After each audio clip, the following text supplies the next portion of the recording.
দেৰগাঁৱত সন্দেহজনক বাংলাদেশী শ্ৰমিকক উদ্ধাৰক লৈ চাঞ্চল্যৰ সৃষ্টি হৈছে। ৯জনকৈ সন্দেহজনক নাগৰিকক আটক কৰিছে স্থানীয় ৰাইজে।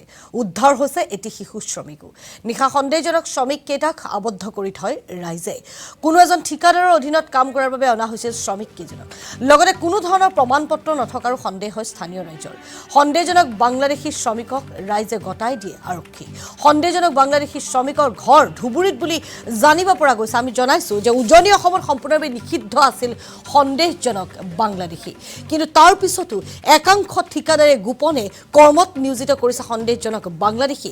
এজন ঠিকাদাৰৰ অধীনত একাংশ বাংলাদেশীয়ে দেৰগাঁৱত কামত নিয়োজিত হৈ থকা পৰিলক্ষিত হৈছিল।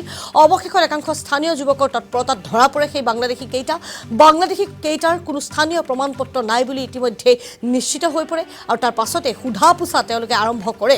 আমি জনাইছো যে আৰক্ষীক গতাই দিছে এই বাংলাদেশী কেইটা আৰু সন্দেহজনক নাগৰিকক দেখিয়ে কাষ চাপিছিল দেৰগাঁও সাধাৰণ জনতা আৰু তাৰ পাছতে ওলাই পৰিল গোমৰ ফাঁক।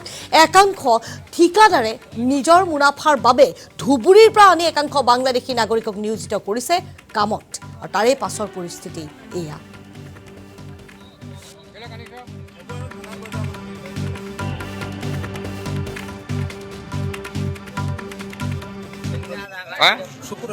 শুকুৰ আলী ঘৰ ক'ত? ধুবুৰী। ইয়াত ক'ত আহিছিলে? কাম কৰিব আহিছিলে। কোনে আনিছিলে? আলিম ক'ৰ হয় কণ্ট্ৰেক্টৰ? কণ্ট্ৰেক্টৰ নামটো পাহৰি গৈছে। ক'ত কাম কৰিছিল? কাম কৰিছোঁ গোলাঘাটত। গোলাঘাট কোন জেগাত? গোলাঘাট ষ্টেচনৰ ওচৰত। তহঁতি গোটেইকেইটা একেলগত আহিছিল নেকি?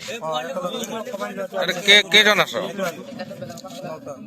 9টা। আৰু এইটো ইমান সৰু ল'ৰা?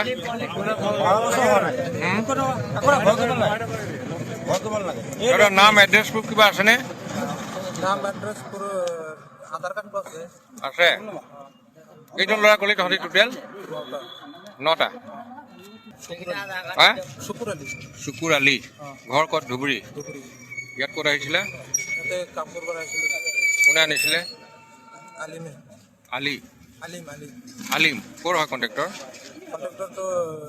কণ্ট্ৰেক্টৰ নামটো পাহৰি গৈছে। ক'ত কাম কৰিছিল? কাম কৰিছোঁ গোলাঘাটত। গোলাঘাট কোন জেগাত? গোলাঘাট ষ্টেচনৰ ওচৰত। তহঁতি গোটেইকেইটা একেলগত আহিছিল নেকি? কেইজন আছ? 9টা। আৰু এইটো ইমান সৰু ল'ৰা?